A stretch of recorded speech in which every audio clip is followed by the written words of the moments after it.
monde, nouvelle vidéo sur ce film dont tout le monde devrait se foutre. L'influence que peut avoir YouTube et la culture américaine en général sur la culture française. Vous perdez votre merde. Paris. Paris outragé. Paris brisé. Paris martyrisé. Mais Paris libéré. Donc personnellement, mon principal souvenir de La Petite Sirène, c'est ça. Et éventuellement ça. Et notamment ça. Oh, tu m'as trouvé. J'ai compris ta souffrance maintenant. Imaginez, vous êtes publicitaire chez Disney. Il faut vendre un film bien osef, donc tout le monde se fout et que tout le monde a oublié. Le truc à la mode usuellement pour se faire de la pub gratis sur le dos des gens qui s'énervent sur internet, c'est les trucs LGBT. Mais le monde n'est pas prêt pour la lecture trans de ce mythe. Du coup, ça sera un petit peu contre-productif. Donc, comme ça se passe aux Caraïbes, il y a une excuse toute trouvée pour faire bien hurler tout le monde et s'en mettre plein les fouilles tellement les gens vont faire le matraquage publicitaire pour nous, Disney. Est-ce que au moins on est d'accord là-dessus? Ce que je ne comprends pas, c'est pourquoi autant de gens rentrent dans ce débat d'américain mental. En France, quand on fait parler avec des acteurs français, personne ne gueule. Tout le monde s'en fout. Il y a un remake de Le Jouet. Vous en avez entendu parler? Non, tout le monde s'en fout. Et pourtant, c'est Jamel Debbouze qui a remplacé Pierre Richard. On s'en fout. Omar Sy, pareil, on s'en fout quand il remplace quelqu'un d'autre dans un remake. Dans le genre, film dont personne n'a entendu parler, le Spoons avec Smaïn, vous en avez entendu parler? Rendez-vous compte à quel point vous êtes matrixés par les angoisses des Américains et leurs puritains, et pas que sur ce sujet. Là-dessus, mais c'est assez fou de voir l'influence, justement, à travers, par exemple, cet exemple, l'influence que peut avoir YouTube et la culture américaine en général sur la culture française. Oui, parce que flouter des seins, c'est nouveau, en fait. Hein. Maintenant, on se dit, bah, c'est normal. On a l'habitude maintenant. On dit, ah bah non, il y a des seins, on voit les tétons, tu floutes. Mais c'est devenu choquant que récemment, en fait. Hein. En fait, quand on y pense... c'est juste parce que les seins, c'est pas un organe sexuel, hein, donc il n'y a pas de raison de flouter des seins, normalement. C'est pas... Enfin, il y a rien. Je pensais qu'en France, on était universaliste. On voyait pas les couleurs, etc. Donc pourquoi cette histoire dérange des gens sur Twitter ou ailleurs? Est-ce que ça serait parce que ce n'est pas assez authentique? On parle d'une créature mythologique. La dernière fois que j'ai vu une sirène filmée, ça ressemblait à ça. C'est ridicule. C'est ridicule. Oui, c'est ridicule, maudit. Oui, c'est une créature fictive.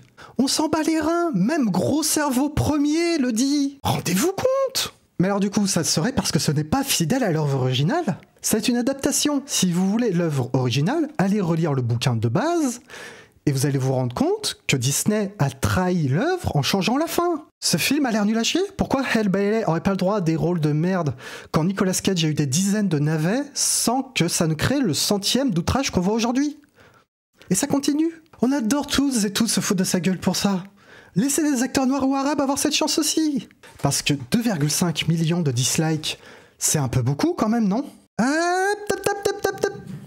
Venez pas me dire que c'est parce que c'est un remake 3D d'un film Disney. Sur Le Roi Lion ou Aladdin, on est très loin d'avoir la même réaction. Après, je vois les 2-3 petits malins au fond là qui vont me dire « Oui, mais regarde sur Aladdin, il n'y a pas la même haine et pourtant il est arabe !»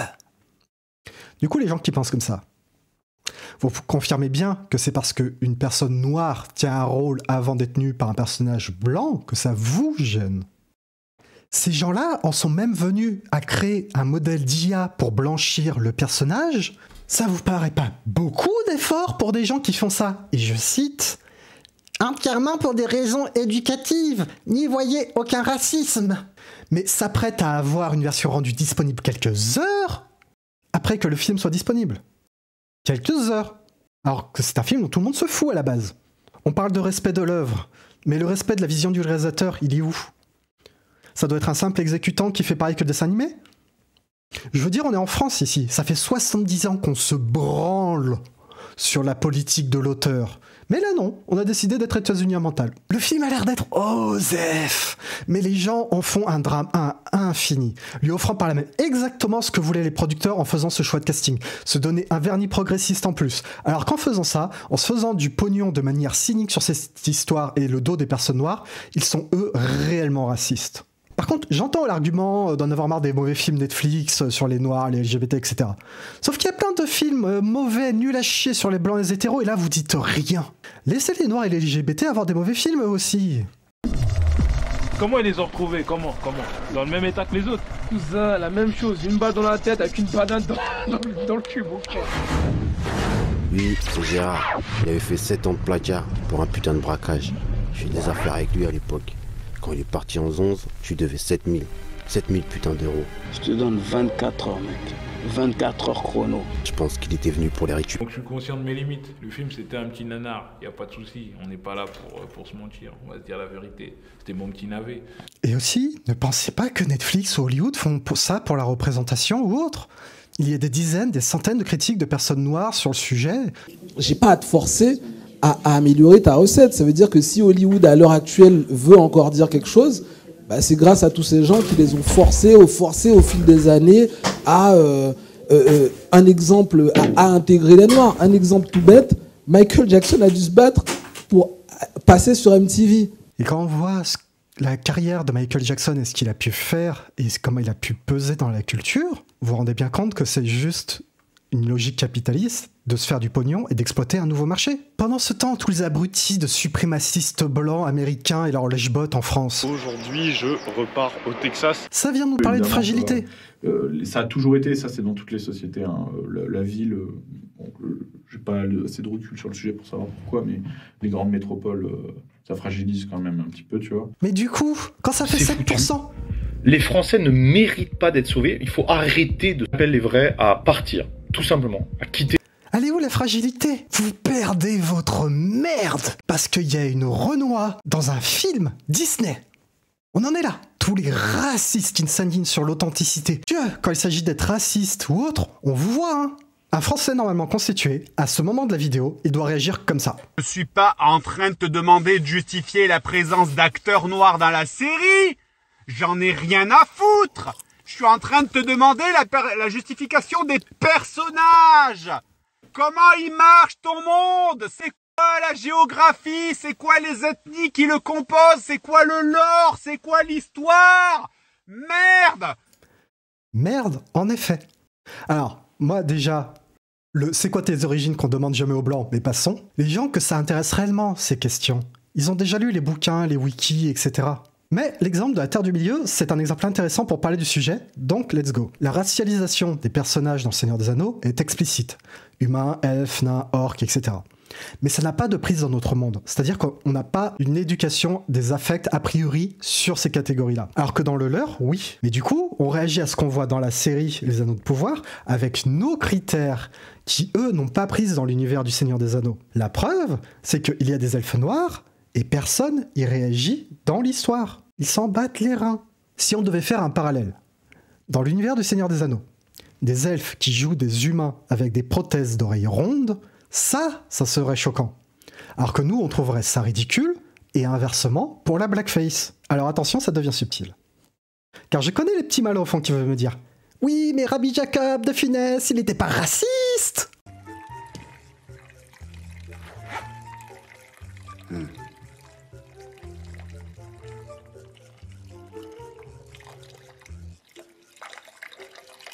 Mais la différence quand Poulvord, Lanvin le font dans le boulet, ce sont des personnages ridicules, détestables.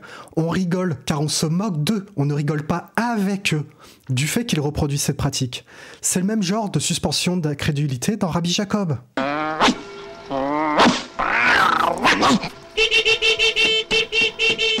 oh! C'est fini, oui? Vous voyez comme elle est détestable, le personnage. Vous avez vu la mariée? Oui, elle est noire. Elle est même pas café au lait, elle est noire. Puis lui, il est blanc. Et alors? Voilà. Ça, c'est la différence entre rire de et rire avec. Il est blanc, elle est noire. Elle est noire. Hop. Donc ce passage, vous comprenez bien qu'il n'a pas du tout le même impact et que du coup, il y a une énorme différence avec le traitement, au contraire, des Blancs qui jouent des rôles de personnes historiquement noires ou arabes. Les pharaons en Égypte, Moïse, Jésus, vous pensez réellement qu'ils étaient blancs? Non! Vous savez qu'ils ne l'étaient pas. Pourtant, leur représentation comme telle de partout ne vous choque pas. Comme dans un jeu vidéo, un blanc, pour beaucoup de monde, c'est le personnage par défaut. Et quand je dis un blanc, ça veut dire un mec, hétéro, pas transgenre, donc cisgenre, pas handicapé, valide, etc. Au point où, ce que vous voyez à côté de moi, dans un jeu vidéo, les gens, ils font juste des vieux mecs blancs, au point que ça a choqué les développeurs du jeu qui ont fait une rente pour dire « Eh les gars, faites-vous plaisir, on a fait un truc avec plein d'options, des queues, des cornes, etc. Et vous faites des vieux mecs blancs !» Et c'est pour ça que pour beaucoup, la seconde où vous vous rendez compte que vous n'êtes pas normaux, mais blancs, pas normaux, mais des hommes, pas normaux, mais hétéros, pas normaux, mais valides, pas normaux, mais cisgenres, etc., vous perdez votre merde. Et nous, on vous regarde comme ça. Il y a un mec qui habite dans la campagne, je sais pas où, qui a jamais vu d'arabe et de noir. Dès qu'il en voit un passer, il regarde les médias, il se dit « Ah ouais, putain, c'est chaud, là. Il y a un rebelle. » Et du coup, certains ils vont répondre « Oui, mais nous sommes dans un pays européen, c'est normal que nos acteurs soient blancs !» Alors déjà, je le répète encore une fois, on parle d'un film américain où il y a 60% de blancs et 15% de noirs. En France, on n'a pas les chiffres, mais on n'a clairement pas assez de représentation arabe vu le nombre de personnes que le capital a pu faire venir sur le territoire depuis les années 50. En parlant de capital, les elfes dans les Anneaux de pouvoir se comportent comme des colons dans le premier épisode. Et vas-y que je débarque, je prends le pouvoir et traite des humains comme de la merde parce que je suis un elfe. Et rappelle que les elfes c'est aussi ça. Moi, ce que j'aime dans les balades, c'est qu'on peut se balader. Moi, je suis raciste anti-elfe de façon revendiquée. Ta gueule, ferme ta putain de gueule. La représentation elfe, parlons-en d'ailleurs. Vraiment, des gens qui vous parlent de haut, de façon insupportable, etc. Mais surtout, ils crèvent jamais et vivent dans des palaces entre eux en mode séparatisme, ils veulent pas partager leur magie pour mettre les autres bien. Ça vous rappelle personne ? Ce sont des bourgeois ! Les elfes, ce sont des bourgeois ! Et vous, vous sucez ! Et ceux qui ont souri et qui kiffent les nains ? Si, je vous vois. Les nains sont une figure de la consommation débile, de l'extractivisme sans fin, à amasser des bibelots jusqu'à réveiller le balrog du réchauffement climatique. Donc là, faut imaginer sur la tête de Gandalf René Dumont.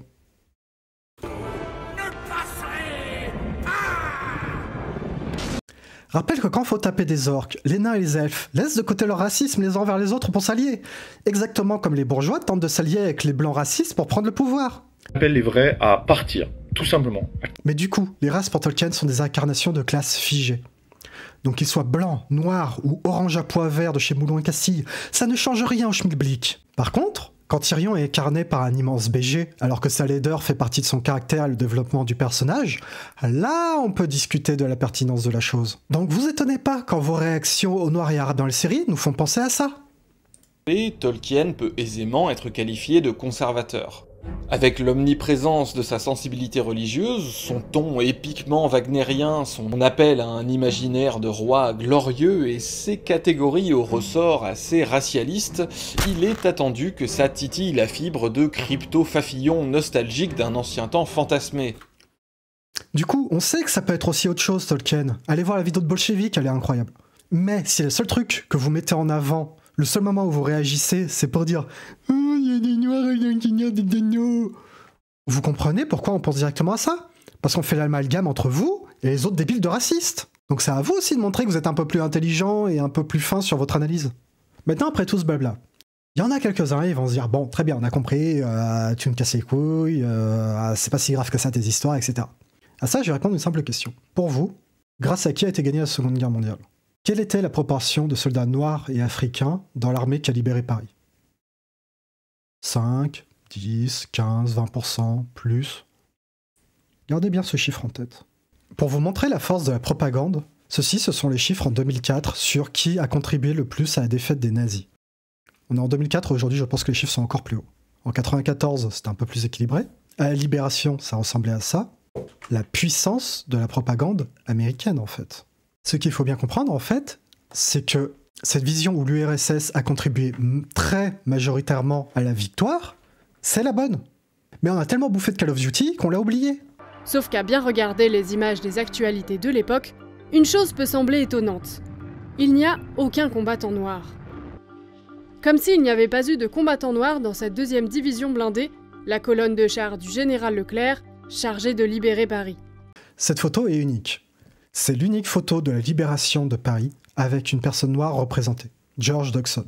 Alors que la photo est magnifique. Enfin, De Gaulle, il est impérial, etc. Enfin, vraiment, pour la propagande, c'est incroyable. Mais du coup, pourquoi c'était la seule personne noire prise en photo à l'époque pour la libération? Parce que De Gaulle a fait le forceur pour que les troupes françaises fassent partie du défilé lorsqu'ils sont rentrés dans Paris. Et l'état-major US a dit OK, mais pas de noirs. Et De Gaulle a accepté. Ici, vous pouvez voir Claude Madembassi. C'était le fils du premier chef de bataillon noir de l'armée française qui a réussi à se faufiler dans Paris à la Libération avec son char et à faire son entrée dans la capitale. Vous vous rappelez du chiffre de tout à l'heure? 60% des effectifs. Vous vous rappelez du chiffre de tout à l'heure? 60% des effectifs venaient de l'Empire colonial français. Donc il y avait des Blancs, faut pas non plus penser que c'était uniquement des Marocains, des Algériens, etc. Mais très majoritairement, c'était des gens qui venaient des pays colonisés. Est-ce que vous voyez avec cet exemple à quel point des gens cherchent à effacer les personnes non blanches des images, des médias, de comment ça forge nos imaginaires? Quand on pense à la France et à ses soldats, pense-t-on aux fameux tirailleurs sénégalais? Quand on voit comment on les a remerciés dans notre imaginaire, où c'était juste des figures ridicules qui ne savaient à peine parler, penser ou s'exprimer, à peine mieux que des singes? Donc quand vous débattez des conditions d'existence des gens en France ou ailleurs, n'oubliez jamais que vos sources, vos représentations, etc. ont été créées majoritairement depuis des décennies, des siècles, par des gens qui ont un intérêt à vous vendre une certaine vision du monde. Pour comprendre, il faut s'intéresser à ce qu'on appelle le blanchiment, comme nous l'explique Raphaël Scheck, professeur d'histoire moderne de l'Europe au Colby College. Ça veut dire de retirer du front les soldats noirs, surtout les soldats venus des colonies françaises au sud du Sahara. On les remplace avec des soldats blancs, parfois quelques nord-africains, mais surtout des soldats blancs métropolitains ou de la population européenne de l'Afrique du Nord. À partir de l'été 43, ce sont les États-Unis qui équipent et instruisent la 2e DB. Et ils exigent que cette division ne compte plus aucun soldat noir. Il y avait toujours une hiérarchie raciale très stricte, surtout dans le sud des États-Unis. Et l'état normal, c'était que des Blancs commandaient et des Noirs suivaient les ordres. Mais l'armée française a elle aussi pratiqué des blanchiments, pendant la Première Guerre mondiale, mais surtout en 1944, lorsque le général de Gaulle demande que 15 000 tirailleurs sénégalais soient remplacés. Raison avancée par l'état-major, il ne supporterait pas le froid. Si vous vous intéressez 5 minutes à l'histoire de la colonisation, vous allez découvrir qu'on ne nous a jamais parlé de siècles d'horreur, de charniers, des images tellement choquantes que vous ne pouvez les imaginer. Entre les millions de morts et les collections de mains coupées, il y a de quoi faire. Puis on a des conservateurs, à qui cet état de fait profite, font passer des lois sur les bienfaits de la colonisation. L'Afrique, cœur de l'Empire Bolloré. Une présence dans plus de 40 pays, notamment au travers d'activités logistiques. Du Congo jusqu'à la Guinée, en passant par le Togo ou le Gabon, la filiale du groupe sur le continent gère 16 ports maritimes et une vingtaine de ports secs et terminaux conteneurs. Une activité lucrative et pour cause, 92% des imports-exports en Afrique se font par voie maritime. Quand on parle de colonialisme, c'est aussi de ça dont on parle. Des ultra-riches qui exploitent des gens en Afrique, comme ils nous exploitent en France. Encore pire même. À l'époque, la personne qui prend cette photo va en utiliser l'image pour railler la conquête militaire coloniale française. Car elle pense que ça manque d'une touche féminine, tous ces militaires. Lien en description, je vous conseille fortement de jeter un œil si l'histoire du féminisme vous intéresse, et notamment les racines blanches de celui-ci. Donc toutes ces histoires de représentation, ce n'est pas innocent, non. Comme moi, quand j'étais gosse, je ne me serais jamais imaginé autre chose que prof ou médecin, parce que quand on est prolo, c'est les boulots qu'on fait quand on est bon à l'école. Ici, il s'agit aussi de permettre aux gens de se projeter. Exemple. Parce qu'on se demande toujours la question des réalisateurs. La vérité, c'est que si je commence dans ma tête à me demander le nombre d'hommes noirs que je connais qui veulent être réalisateurs, qui sont réalisateurs ou qui veulent en être, que je connais personnellement, que j'ai rencontrés, franchement, je ne vais pas en pouvoir en compter beaucoup. Je parle juste de la volonté. Hein. Je parle juste de gens qui arrivent et qui disent « moi, je veux faire du cinéma ». Tu sais, je vais pouvoir t'en citer peut-être une dizaine. Si on me dit le nombre de femmes que je connais qui... toutes couleurs confondues, qui ont cette volonté. Déjà, je vais en voir beaucoup plus. Je vais pouvoir peut-être t'en citer une 25 ou un truc comme ça. Si tu me demandes le nombre d'hommes blancs qui veulent être réalisateurs, je ne peux pas te dire un chiffre. Voilà, ça sert à ça la représentation. En fait, je ne peux pas te dire un chiffre. Il y en a trop. En fait, j'en connais des tonnes. Donc, Ben bien sûr, au final, il y en a plein. Et ça sert également à normaliser les autres modes de vie. Vous êtes pas normaux, vous êtes situés, vous êtes riches, aisés ou pauvres, patron, cadre ou ouvrier, blanc, noir ou arabe, hétéro, homo, trans, valide, myope, handicapé, etc., etc. Faire en sorte que les gens arrêtent de perdre leur merde dès qu'ils voient quelqu'un de différent. Vraiment. Mais c'est aussi une lutte de droit. On entend une petite musique qui monte, si certains ici ne seraient pas chez eux. Quand vous n'avez pas de représentation, c'est d'autant plus facile de pouvoir le penser. Mais attention, ça vaut également pour par exemple les ouvriers, qui sont absents des films. Quand avez-vous vu un film qui porte ce genre de discours ? La première fois, comme dans toutes les usines, c'est l'odeur. L'odeur infecte. Et ce qui est terrible, c'est qu'au bout de 2-3 jours, l'odeur, on s'habitue. On ne se sent même plus. Dans quel film avez-vous entendu ce genre de discours ? Et inversement, c'est quand la dernière fois que vous avez vu des ouvriers filmés comme ça ?